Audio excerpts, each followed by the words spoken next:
Aegyo ang tawag sa kahit anong pa-cute na pose. Can you show us your egg?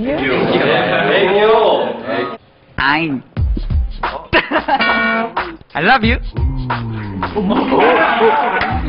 전 여자친구가 삐진 상황에 Ganito ang egyo ko kapag galit sa akin ng girlfriend ko. Please.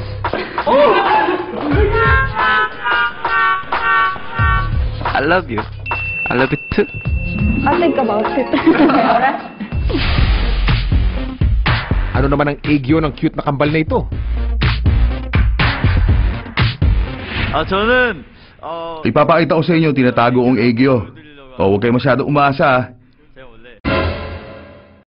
Ganito yan. 너무 기대하지 마시고. 누나, 나랑 같이. 아이. O bakit parang nahiya kayo sa pinakita niyong Aegyo? 심장은